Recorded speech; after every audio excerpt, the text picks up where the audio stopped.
What's up, everybody? And you know what? I'm a little bit late on this, but welcome to my AEW Dynasty review live from Philadelphia. And man, I got a lot to say about this show, and it's going to be some real interesting topics to talk about this whole thing. Another one of these marathon AEW pay per view. So let's get into it. I'm going to kind of breeze past the pre show because honestly, there's really nothing to talk about here.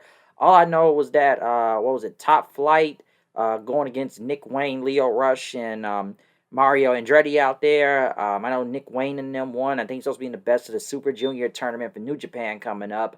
Also, the only other match I can say that was somewhat noteworthy was obviously Max Caster still doing his best wrestler alive open challenge thing out here, which he tried to get the crowd to chant, let's go Max and stuff. And he starts talking about Philly and, talking about the 76ers and, healing on them and whatnot. But the next thing you know, the lights went out and some new music had played. It was Anthony Bowens and Billy Gunn. We haven't even seen Anthony Bowens and Billy Gunn in a while since the Acclaim broke up. All I remember was the Acclaim broke up, and then it was just Max Caster on TV doing just this whole best wrestler alive thing, which I honestly don't really think it's getting over, honestly. But at this point, I'm not really sure. He's just there just to talk and then get beat up by somebody. And on video wall, it had the pride of pro wrestling. Anthony Bowens, now they're now calling him the 5 tool player.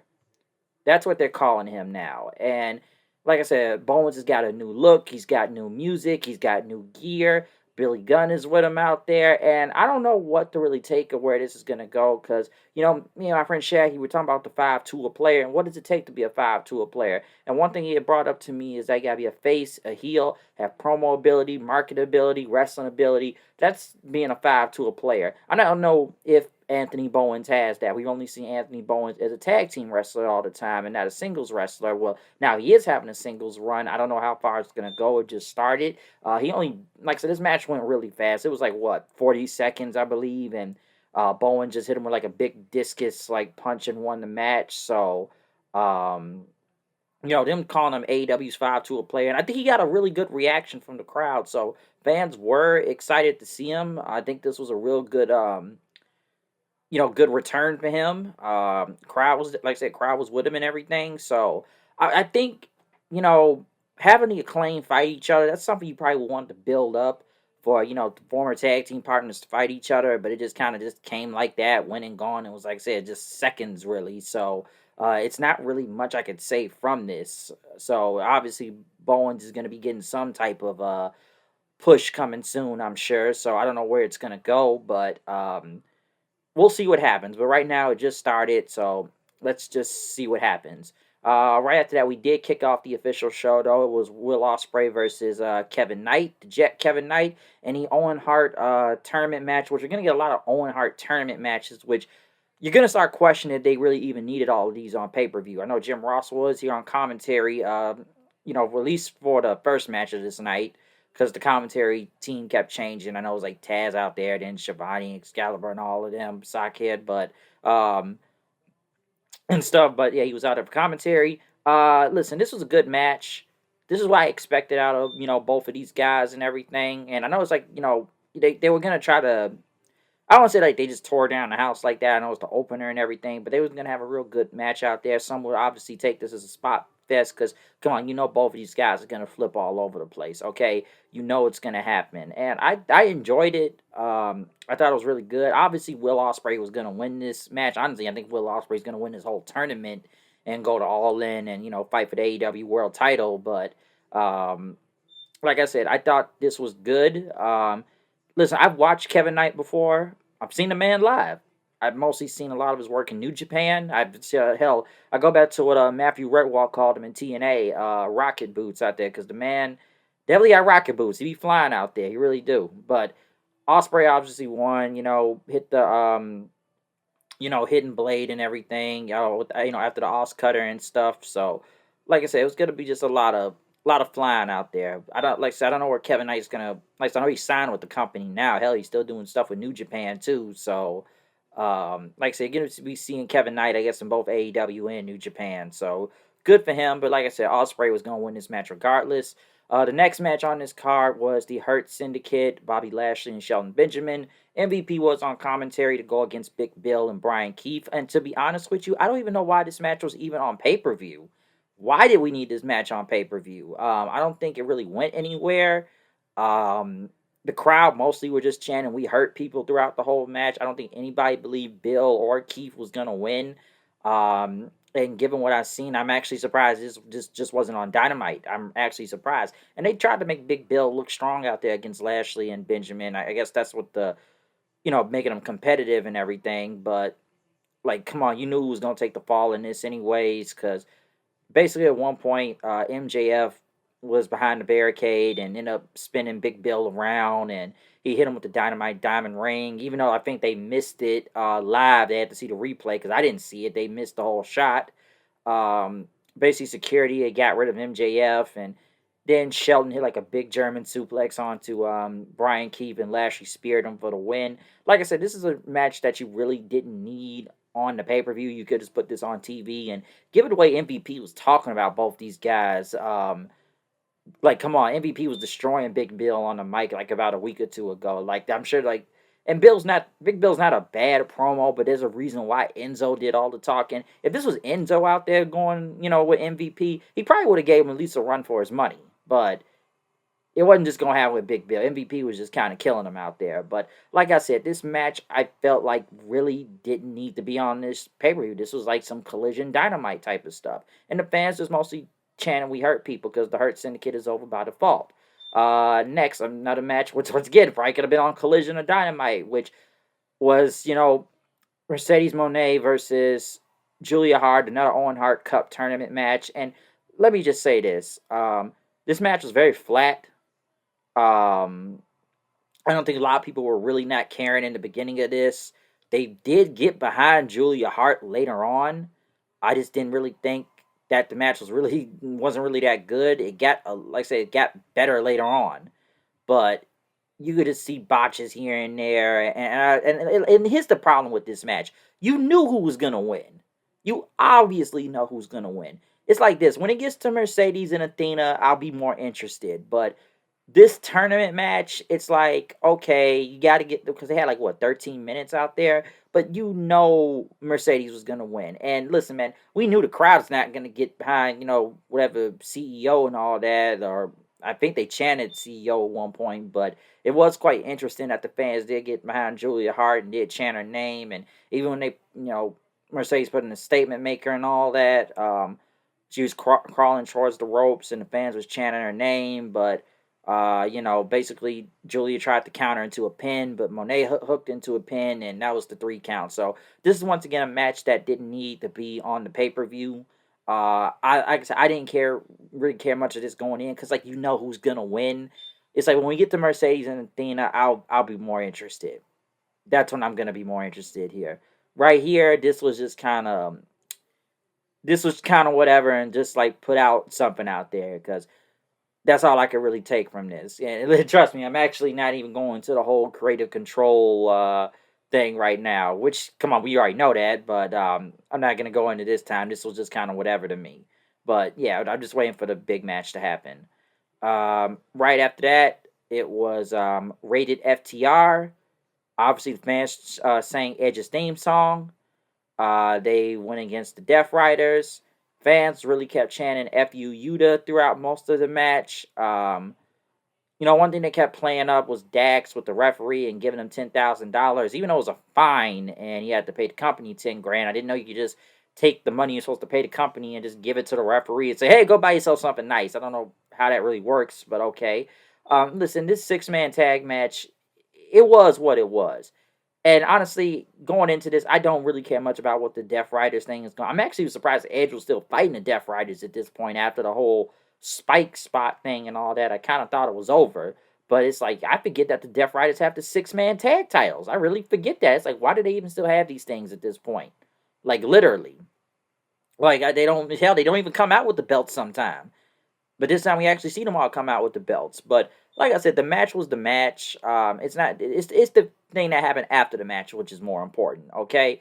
Because once it got towards the end, Edge was setting up for a spear. He was gonna take out a Yuta with it, but He almost hit I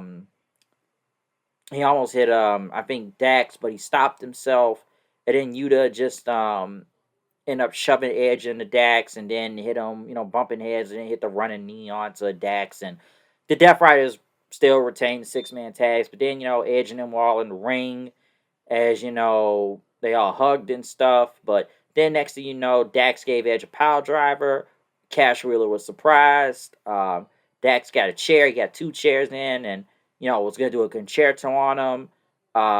Cash threw it away and stuff, and he tried to help Edge up, basically pulling him into a shatter machine right after that.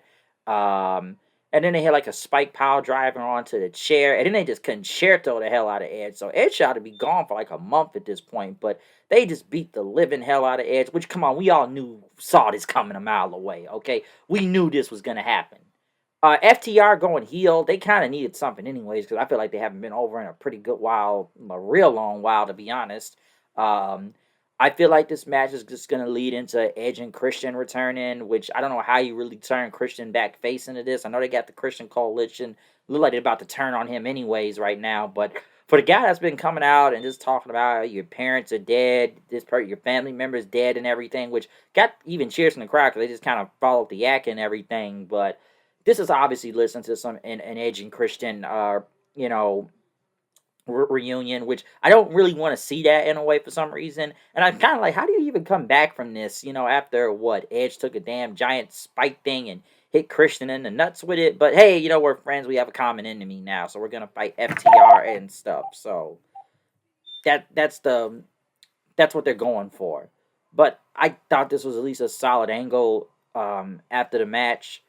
So yeah, FTR versus Edge. We'll see where it goes, but I think Edge should probably be off TV for like a month because I know this is probably going to lead into All In. That's why I feel like this tag match is going to happen, or maybe Double or Nothing. I don't know, but I feel like they may wait till July, but they won't wait till July. And like I said, July is still a while away from now. Right after that was the AEW Women's Title on the line. Tony Storm, who at least had a movie dressed like Rocky and jumping on a bed and training and stuff and boxing. Rocky's references because it's Philly. Went against Megan Bayne, which honestly I thought this was one of the best matches of the entire night. I enjoyed this match a lot. I thought it was great. This was a great match. And I know they had, Penelope Pit Stop out there getting involved, which they end up having Luther carry her away and everything. Just like she got the power bomb and whatnot, but just trying to, carry her out of there. Good position to be in for obvious reasons, trying to carry Penelope Ford away, but different story. But this match was really good. They made Megan Bayne look like a monster out there.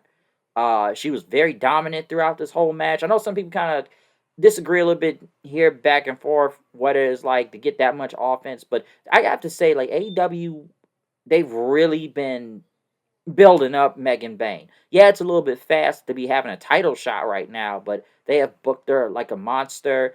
And there was like one point, which even I do find it's a little bit ridiculous, because Tony Storm did like what?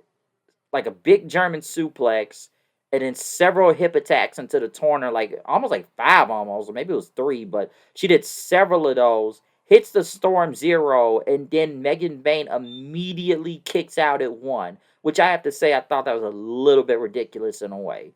And Tony Storm was stunned by it and tried to go for another Storm Zero, but Megan Bayne backdropped after that and like hit like a big power bomb. And then she was about to go for a finisher, but Tony Storm ended up catching her into an inside cradle and winning the match. So they did protect Megan Bayne here because they went like, 15 minutes in this match? But yeah, the crowd was really into this. Megan Bayne didn't look bad. She got protected in the loss. Obviously, they're going to run it back at some point. And Tony Storm being a veteran, using a veteran move out there to pin Megan Bayne. So, because I always kind of figured going into this match, it's like Tony Storm's not going to lose right now, given she just got the title back not that long ago. And Megan Bayne just got here. So they're not going to put the title on her immediately like that. But at least they made her look strong going in and out of this match. So you have to give this a lot of credit. Like I said, this is one of the best matches of the night. But then, this goes back to the next match I'm about to talk about, which once again probably should have been on TV or something. On Dynamite or Collision. Listen, Kyle Fletcher versus Mark Briscoe. Listen, this was a good match. I'm not even going against the match. It was good. But once again, did I need to see this on the pay-per-view? Did I? Like, good match. Crowd was with it. Not going against it at all. But it's like, why did I need to see this on the pay-per-view? Which I feel like was a lot of the matches. Like I said, that probably should have been on TV. Real good matches, but did they really need to be on this show? Obviously Kyle Fletcher won this. There was like two dangerous spots out here. I felt like because one he had like a brain buster going on into the I think it was going into like the was it the apron? I think like the hardest part of the ring, and I think Mark Briscoe caught himself where he really could have got hurt. If you kind of go back and look at it, so I think it was supposed to be a brain buster onto like the apron of the ring and stuff. Like go back and look at it, you'll see what I'm talking about. But it looked kind of dangerous out there. Um, I know Mark Briscoe, he hit like the froggy bow onto the outside of the ring, and he was going, I'm thinking like a J Driller. Then he was trying to go for it because he had like another froggy bow in the ring, and he set the J Driller. But like I said, Fletcher, I think he got out of it. No, the second froggy bow. That's when Fletcher put his knees up, and then he did like several kicks running into the corner, like running corner kicks basically, and did like a big brain buster onto like the top turnbuckle and won the match. So come on, you knew who was gonna win this. But once again, it should have been on TV. And speaking of next, I'm actually surprised this is on TV. This is where I just get more confused at this stuff because yes, you get all these matches and the crowd are with it, but tell me this: why am I seeing the Ring of Honor World Championship on this pay-per-view? Tell me why. Chris Jericho versus Bandito. I have not followed this feud. I don't really know what's going on. I don't watch Ring of Honor. I don't. So I don't know the slightest thing about who's on Ring of Honor unless I see the champions on AEW television. And we just seen Athena nowadays back, but most of the time you only see Jericho. So I don't even know what other champions are there. Honestly, I didn't know this feud was still going. I really didn't. And you know the crazy thing is about this match? I didn't even think the match was that bad until we get to the finish. And we'll get to the finish in a second. But the match itself, the spot I did like was what? Bandito holding a big suplex on the Jericho, and he counted all the way to 50, holding him into the air until he put him onto the ground. Then I know they kept showing Bandito's mom and sister into the crowd, kind of crying, chanting on Bandito. Even Jericho kept kind of taunting them and getting like the camera in his hand in after that. Before Bandito attacked him again. I know he ended up power bombing. No, I think he got on a power bomb like a big near fall. And I think Jericho did enter power bomb to the out. Yeah, I think he power bombed him to the outside of the ring and the mat, which that was kind of pretty brutal out there too. But like I said, just going back into this match. Trying to remember what else happened. I know Bandito went for like some corkscrew dive, but Jericho got him with a code breaker. I thought that was pretty good. For some reason, they did this 5 paces thing, like they're cowboys. Like, okay, I'm gonna go 5 paces and draw and everything. But Jericho just tricked them and just attacked them from behind instead of doing the 5 paces thing. And he did the high guys and stuff, but Bandito countered it. At one point, I think Jericho kind of covered this well, or the commentary covered this well too, because Bandito went for the whole 21 plex thing. But, he really didn't get the movement. I think he got caught on the ropes, but they just kind of said Jericho just held on or with his core and everything to the rope so that Bandito couldn't move him.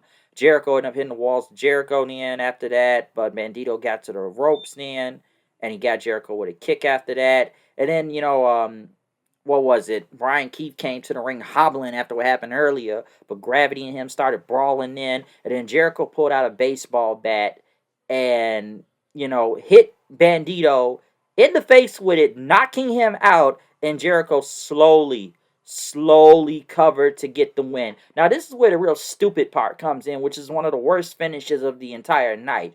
Okay, so let me get this straight. This was a mask versus title match. I almost forgot to mention that at the beginning of this match. But here's the thing.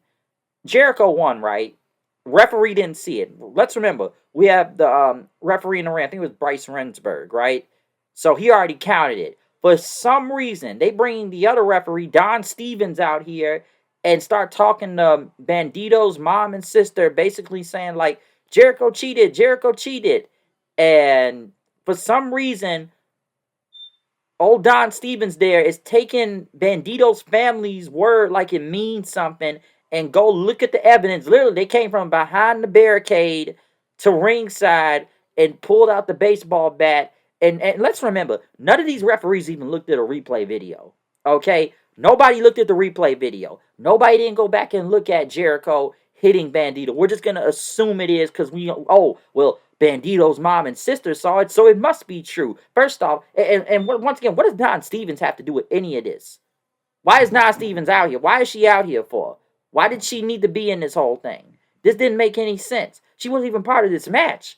Not the ref at all, but for some reason making calls and telling the referee, oh, we got to restart the match because Bandito's mom and sister said. And immediately as this match had to be restarted, Jericho ended up grabbing, Bandito's sister. And Bandito's already back up, okay? So he's back up after getting knocked out with a baseball bat, which would have killed him. And Bandito just hits, I think it was a GTS or a kick or something, hits the 21 plex and won the match. And now beat Jericho, and now Bandito is the new Ring of Honor World Champion.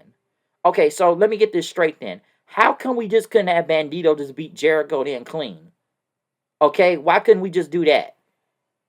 Why do this weird finish? Why do this? Because the referees, and who did this really pop?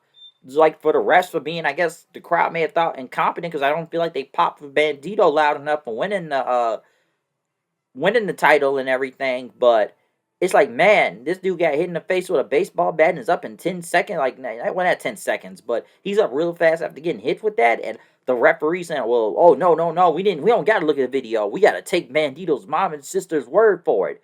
So this finish didn't make any sense. You could have just had Bandito just beat him or found another way to do this. What was the point of all this?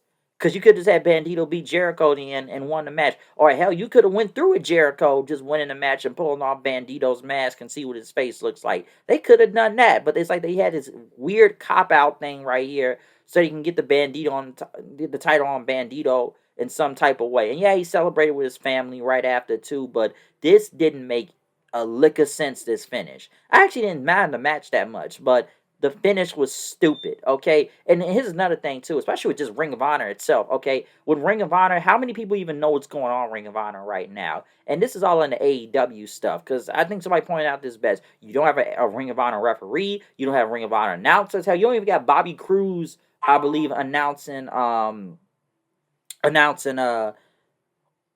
least just introducing the participants in the match. So I don't even think he was out there. Okay, so it's none of this had more to do with Ring of Honor. This was just AEW. So it's what did this do for Ring of Honor? What did it really do? But how many people even care about Ring of Honor at this point? And once again, here's the thing. Why don't they just wait till the Ring of Honor pay-per-view to do this? Why are we doing it on the AEW pay-per-view? Wait till the Ring of Honor whatever the next Ring of Honor pay-per-view is, do it there. Don't do it on this show. This match went nearly 20 minutes. So why? Why did we see this? And here's another match that I didn't even know this feud was still going because I don't watch Collision anymore. Daniel Garcia versus Adam Cole for the TNT title. Let me remind you one thing. Daniel Garcia, ever since he won the title, I feel like we've barely seen him. I think this is the first title defense on pay-per-view since winning the title back at, God, when did he win it? Was it I don't think it was World's End, but did he win at World's End? I don't even remember when he won this title. I don't. And the crowd was not really with this. They really weren't.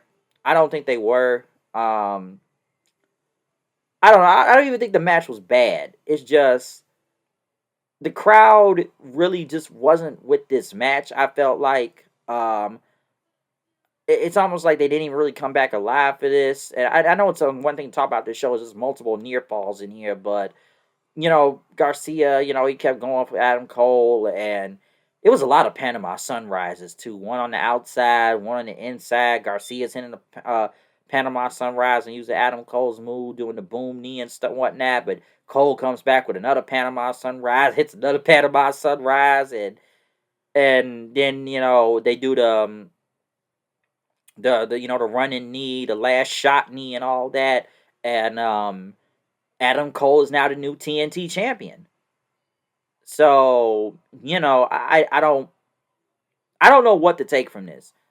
I don't really have much to say about this feud because I haven't really watched it. It's been on Collision. I don't know what's going on. I know they were on there fighting each other for the title at one point, but I didn't really know what was happening with the Undisputed Era and, Garcia and the Everrise dude. So I really did not know what was going on.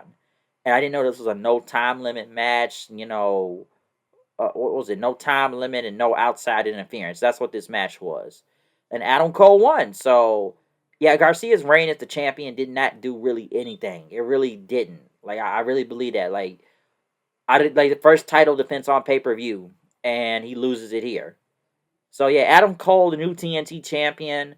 I'm glad to see Adam Cole doing stuff again and all that, or just in general. So we'll see where it goes. But I guess me that I haven't watched Collision in so long, I really didn't know what was going on. And now next, this is a match where you're either gonna like or you're gonna hate. Me personally, I knew what this match was gonna be. My only real biggest problem with this match is that it went way too long, and I found out it went 31 minutes. Kenny Omega versus Speedball Mike Bailey versus Ricochet.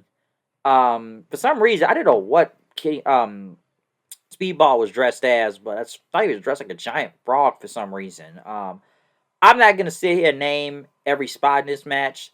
Um, I know it was a lot of ball chants.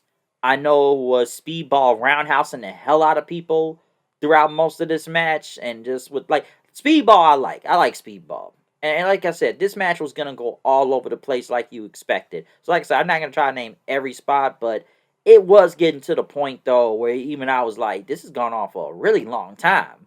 Okay, because it was like one point where Ricochet got out the ring and got in the announce booth, and then Speedball just kicks the living hell out of him. Then um, Ricochet hit like multiple, like, shooting stars out there trying to get the pin, but it was getting to a point of this match where it was like finish, spot, kick, like, what's the next spot, kick out, what's the next spot, kick out.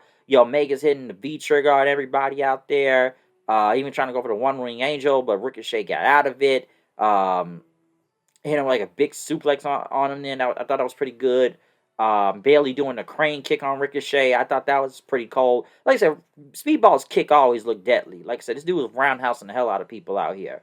But trying to see what else. One thing about this match, especially how long you're given too, they kept talking about Speedball's leg throughout most of the match and how he was selling the bad leg. I'm like, for a guy selling the bad leg, this dude is just doing ultimate weapons, doing the flip thing. The ultimate weapon thing, if you get what I'm talking about, and just roundhousing the hell out of people going this long with a bad leg. Like, he was just going through it. So I'm sure he was selling, but there was this point where I just felt like they just kind of forgot to sell it in a way. But after he hit the crane kick, I know he hit the crane kick on Ricochet. He hit the ultimate weapon on him, but Omega ended up coming back with a V trigger then.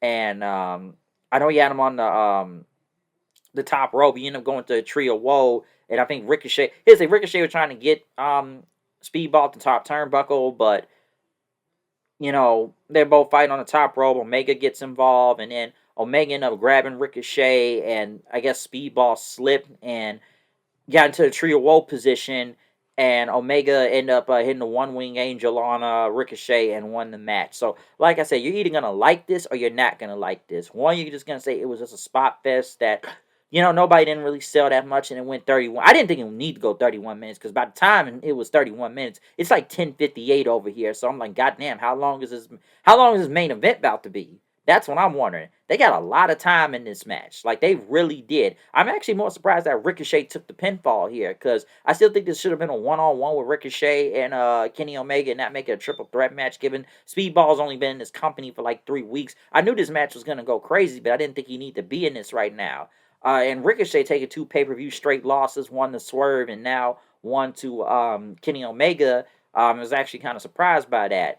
I would say they could have pinned Speedball, but Speedball just got here. He's only been like, 3-4 weeks now and stuff. So, they weren't going to pin him. So, they did protect him in a way. So, yeah, they just had Ricochet take the pinfall here. But, like I said, this match was just insane. That's why I didn't want to try to come out and name every spot. My only big problem with it didn't need to go 31 minutes. I just didn't think it needed to go that long, because now I'm just saying, with everybody having a triple threat match now in wrestling and whatnot, I'm already seeing people saying, like, this is the best triple threat match in wrestling right now. This is going to be better than, Punk, Reigns, and Seth coming up. I know it's a different match, but I don't know. We'll see what happens. But this was like a lot of wild stuff out here at the same time within this match. Okay, so that's why I was like, this went 31 minutes. I wasn't gonna try to go through every spot. And then as soon as Omega won, Okada's music hit, which I felt like the crowd may have would have popped bigger with the face to face with these two. Which obviously I feel like it's gonna happen at All In, and they're gonna find the Continental and International title. Maybe they'll call it the Intercontinental title.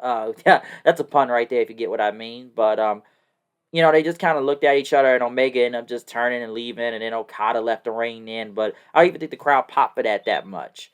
Right after that, we finally got to the main event. Swerve Strickland came out dressed as I feel like it was Static Shock he was dressed as, but he went against John Moxley, AEW World Title, and by God, what can I say about this? Already, what are we like 5-6 minutes into the match? And Swerve gets thrown over the broadcast table, and he's already bleeding from his head, by the way. So we already got blood in this match. And let me remind you, this is a world title match, right? So it's supposed to be just a singles match. But this match, it's just stopped being a regular match after we got weapons involved. And the way they were on the outside of the ring and the refs count took forever just to even get the 10, because Moxley was just beating the hell out of Swerve at his head, bloody and stuff. And even got on top of the ring steps and DDT'd him, but Swerve still got in. Moxley was going like a pile driver still for a 2 count then. Swerve, he ended up fighting back then after that. He had like big forearms on him and stuff. Excuse me. Just trying to see what else. I know he tried to go for like the Gringo Killer, but Swerve had got him, trying to choke him out. Moxley got out of it then. Swerve came back with a kick, and then like the house call kick onto him. Moxley then, but Swerve got him with another house call kick. And then the referee, not the ref, but Marina Shafir got in the ring then and had the briefcase in her hand and looked at Swerve. The referee kept saying no and threw her out, but Prince Nana got in and got in Marina's face, which Marina ended up taking him out with the briefcase after that. Moxley tried to go for a cutter, but ended up hitting Shafir by a mistake, which Swerve ended up hitting the Death Rider onto Moxley for a near fall then. I know he tried to go for the top rope after that, trying to set. Well, he got a ladder, by the way, too. Now, he didn't use the ladder to hit. You could say, excuse me, he didn't use the ladder to actually hit Moxley with it, but the ladder basically, like I said, the ladder was up, so he hit like a big super swerve stomp onto the top of the announce table then. So he ended up doing that. So, like I said, we got weapons involved. So, like, why do we need... It's like, this is supposed to be a regular match, but we got ladders involved somehow. We got that. And when he did that off the top of the ladder and everything, like, the match is still going. And then, they end up getting back to the ring and stuff. And, the ladder... not the ladder, but it's like they get in the ring. And then Shafir came back with the briefcase and a chair. Moxley threw a chair. And this should have been a DQ right here. Okay, Moxley threw a chair at Swerve. Swerve moved. It just hits the referee with the chair. So that would have been immediate disqualification. The match was over. No, we have to have several run-ins then. Okay, so we had Hangman Page coming out there then, thinking who he's going to do the damn buckshot lariat to, thinking about it. But then the Death Riders come out. They end up attacking Hangman then after that. They trying to go after Swerve then and beat him up. But then next, the Ops, Samoa Joe, Hook, and Shibata, they come out brawling with the rest of the Death Riders. And then they end up going to the back. So you don't see them then. And then Swerve threw a chair at Moxley. And he was going to, try to set up for like the curb stomp? The Swerve stomp and whatnot from the top rope. And then the lights go out. Okay? The lights go out. And who returns, huh? The Young Bucks. The Young Bucks get in, hold Swerve's arms. Swerve didn't like he didn't know what to do. It gets hit by a BTE trigger. Wow.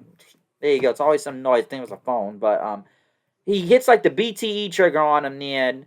And Moxley just slowly covers the slowly takes his time and covers Swerve. And I don't even know who the referee was at this point. I don't even know what referee even counted this. Okay, first off, this show almost went all the way to midnight over here. I don't think this pay-per-view went off to like, what, maybe 11:30, almost 40 and everything. I don't know why this show wasn't on a Saturday. Why did they do it on a Sunday for? Two, who really wanted to see the Young Bucks in this? Why did we need all this overbooking run-ins? I know some people try to compare this to the Bloodline and everything, but especially when it comes to the run-ins and all that stuff. But this whole Death Rider thing has sucked. I knew Swerve wasn't going to win anyways, but the way they did this is just ridiculous for multiple account of reasons. And, this kind of takes me back to the whole Ring of Honor stuff out from earlier. It's like, man, if we had other referees coming out saying, like, oh, this was disqualification and everything, or, oh, this person cheated to win, why didn't we do this here? And here's another thing that doesn't make sense. Let's remember, the Young Bucks left up out of here like a few months ago. What was it, October, right? Let's remember, the Elite was supposedly taking over everything. But then the minute the Death Riders came in, the Bucks just literally scurried and went away and ran off, didn't come back to this company for several months, go to New Japan for some reason and win the tag titles over there, which they ended up dropping them quickly to, dropping quickly to Naito and Hiromu, LIJ and everything. But it was like, what was the point of that? And now we brought him back to help Moxley retain the world title? Weren't you guys running from this guy? Like, that was taking over the company. It's like, oh no, the Elite were taking over, but oh no, these Death Rider guys are in, so we're gonna get up out of here now. We're not gonna do this anymore. We're out. So the whole Elite taking over versus Tony Khan thing was a massive bust. And it's like, I can tell this is gonna lead to the Young Bucks versus Swerve and Hangman. That's where I feel like this is leading to. As for Moxley himself, like, this match sucked. This main event sucked. It wasn't good. It was just a whole bunch of overbooking, like usual at this point. This went 31 minutes, by the way, too. Okay? This whole match went 31 minutes. This was a long pay-per-view. This was like 12 matches on here. Let's remember, Tony Khan does this for the sickos, okay? And a lot of these matches on here should have been probably on TV, on Dynamite or Collision, like the tournament matches, the tag title match, the Ring of Honor title match, which probably should have been on a Ring of Honor pay-per-view or Ring of Honor show itself. Didn't need to be on this show. You could put it on a Ring of Honor show. Don't put it on an AEW pay-per-view. This was just... It went long. It went really long. I don't even think, and wow, I can't believe this was 31 minutes also. I didn't even think that triple threat match needed to go 31 minutes. I thought that went a little bit too long. And I actually liked the match, but it went way too long. And, I'm just kind of counting on most of everything I saw throughout all of this. But like I said, this was a super long show. But looking at the story of this whole thing, just looking at the story, it makes no sense. And I feel like the show really should have had a lot of matches cut off from here, okay? Because, like I said, they could have been on TV, especially the tournament matches. But this right here just didn't make any sense. It really didn't. And I'm sure a lot of people are going to wonder who was really clamoring for the Young Bucks to even come back and get involved in a world title match to do this bullshit finish. Because now they say, oh, who is Moxley going to go after next now?